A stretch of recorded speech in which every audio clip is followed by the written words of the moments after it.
یہی کچھ ہے ساقی متاع فقیر۔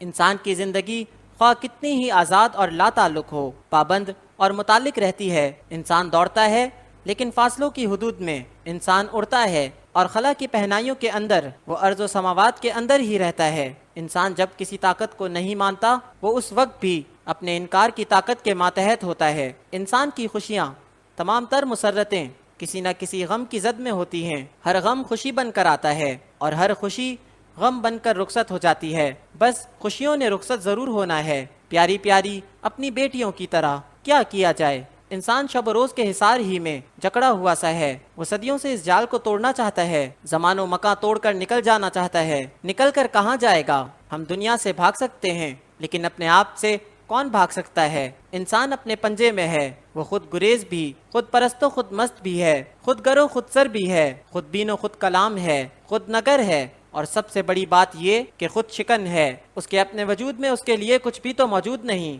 سب کچھ ہے لیکن کچھ بھی نہیں۔ انسان شاید سمجھتا نہیں کہ وہ اپنی صفات، حیات، اپنی عادات، لذات، شہوات و حیوانیات، عبادات و اعتقادات کا مرکہ ہے۔ اس پر گردش زمان و مکان کے علاوہ بھی کئی گردشیں گزر جاتی ہیں۔ اس پر روزگار زمانہ کے علاوہ بھی کئی زمانے آتے ہیں۔ موسم بہار کے علاوہ بھی کئی بہاریں آتی ہیں۔ اس کے اپنے اندر کبھی پھول کھلتے ہیں، کبھی ببول مسکراتے ہیں۔ اس کے ساتھ ساتھ روشنی و تیرگی کے ادوار سفر کرتے ہیں۔ اس کا شعور، آزادی کا شعور، اس کا اپنا نہیں۔ وہ اپنے ماضی سے کٹ نہیں سکتا، اپنے مستقبل سے ہٹ نہیں سکتا۔ اس کا حافظہ، اس کا تخیل اسے آزادی کا شعور عطا کر کے اسے پابند کر دیتے ہیں۔ انسان اپنے آپ پر غور کرتا ہے، اسے اپنے اندر ایک جہاں نظر آتا ہے۔ وہ اپنی بینائی کو دیکھتا ہے، لطف اندوز ہوتا ہے نظاروں سے، لیکن وہ یہ نہیں سوچتا کہ بینائی دینے والی طاقت نے ہی نظارے پیدا کیے ہیں۔ اب یہی آزاد نگاہ انہی نظاروں کی پابند ہو کر رہ جاتی ہے۔ انسان وہ چیز نہیں دیکھ سکتا جو نہیں ہے، وہی مناظر جو صدیوں سے دیکھے جاتے رہے ہیں، وہی سیارے و ستارے، وہی شمس و قمر، وہی مشرق و مغرب، اور وہی کوہ و صحرا، کلزم و دریا، وہی بادل، وہی فضائیں، وہی ہوائیں، وہی موسم، وہی پرانے غم اور پرانی خوشیاں۔ نیا انسان نئی بینائی اور نئے عزائم کے ساتھ پرانے مناظر دیکھتا ہے۔ اس کے سامنے جو جلوہ موجود ہے وہ اس سے پہلے بھی موجود ہے اور اس کے بعد بھی موجود رہے گا۔ آزاد اور جدید انسان نے بڑی پابندی سے پرانے نظارے ہی دیکھنے ہیں۔ نگاہ کی آزادی اپنے اندر ایک حد تک آزاد ہے، دیکھنے والا ایک حد کے بعد نہیں دیکھ سکتا۔ یہ حد کبھی فاصلوں کی شکل میں ہے، کبھی عمر کے حساب سے ہے۔ آج کی بینائی شاید کل آج ہی کی طرح نہ آ سکے۔ جہاں گلاب کھلتے تھے وہاں ان آنکھوں میں موتیا کھلے گا۔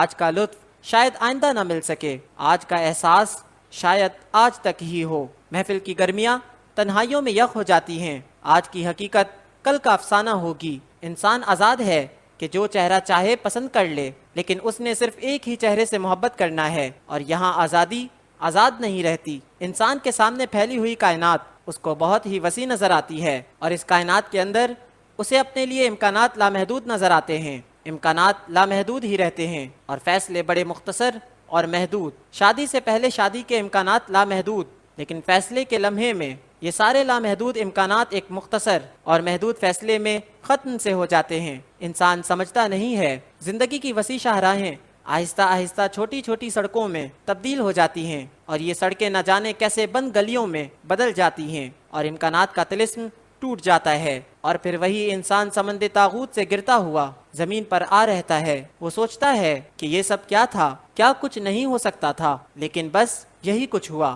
اگر یہی کچھ تھا تو یہی کچھ ہی کیوں نہ تھا؟ وہ سب کچھ کیا تھا جو اب نہیں ہے؟ اپنی قوت پر گھمنڈ کرنے والا اپنے عجز پر شرمندہ تو ہوتا ہے، لیکن اپنی شرمندگی پر مزید عاجز ہوتا ہے۔ اس کی قوت اپنے اندر ہی دم توڑ جاتی ہے، قوا مزمحل تو ہو ہی جاتے ہیں۔ عناصر میں اعتدال تو غالب کو بھی نہ ملا، کسی کو نہیں، سب کے ساتھ ایسے ہوتا آیا ہے۔ اپنے آپ میں مگن رہنے والا خوش باش بے فکر نوجوان ایک دن اداس ہو جاتا ہے۔ اس سے کوئی غلطی سرزد نہیں ہوتی، صرف اس کا کوئی بہت ہی قریبی عزیز فوت ہو گیا۔ وہ سوچتا ہے عجیب بات ہے، مرنے والا رخصت کے وقت عجیب تحفہ دے گیا، غم دے گیا، خوشی لے گیا۔ اب یہ غم امانت ہے، مانگے بغیر ملتی ہے۔ ہماری آزادی کے چار تنکوں پر یہ برق آسمانی نازل ضرور ہوتی ہے۔ ایسے کیوں ہوتا ہے؟ بس یہی تو بے بسی ہے کہ وجوہات و نتائج سے باخبر انسان بھی اس سے بے خبر رہتا ہے کہ آخر آنے والے جاتے کیوں ہیں، اور اگر جانا ہی ہے تو آنا کیوں ہے۔ انسان کا علم جدید علم بھی آج کے اخبار کی طرح کل کی خبریں دیتا ہے۔ انسان جسے تازہ سمجھ رہا ہے وہ کون ہے؟ یہ جواں سورج بہت ہی بوڑھا ہے، یہ مہتابی چہرہ صرف دور سے دیکھنے والا ہے، یہ حسین و جمیل و جسیم ستارے بس اپنی نظر کا دھوکہ ہے، بلکہ آگہی بھی فریب آگہی سے زیادہ نہیں۔ انسان ایک خاص وقت میں مقرر شدہ لمحے میں پیدا ہوتا ہے اور پھر ایک اور مقرر شدہ لمحے میں رخصت ہو جاتا ہے۔ ان دو نقطوں کے درمیان آزادی کا سفر ہے، امکانات اور حاصل کا سفر ہے۔ 60 سال کی طویل عمر میں 20 سال نیند کی نظر ہو جاتے ہیں۔ مجبور ہے بچپن اور بڑھاپا اور بیماری کے ایام نکال دیے جائیں تو انسان کے پاس اپنا کیا رہتا ہے؟ اس پر مستضاد یہ کہ آدھی زندگی بیچ کر باقی کی زندگی کو پالنا ہے۔ دفتروں کی نظر ہونے والی زندگی بک چکی ہے، انسان کے پاس اپنے لیے چند سال رہ جاتے ہیں۔ اسی مختصر عرصے میں انسان نے سب کچھ کرنا ہے، بس کچھ نہیں کر سکتا۔ وہ دیکھتا ہے کہ سفر ختم ہو چلا ہے اور دامن مراد خالی ہے۔ وہ پھر دیکھتا ہے، اسے محسوس ہوتا ہے کہ یہ سب کچھ اس کا اپنا نہیں تھا، وہ خود بھی اپنا نہیں تھا۔ اسے بھیجنے والے نے اسے اسی کام کو بھیجا کہ جاؤ اور پھر آ جاؤ۔ وہ اپنے خالی دامن میں رضا کے پھول بھرتا ہے اور پھر پکار اٹھتا ہے، اسی سے فقیری میں ہوں میں امیر۔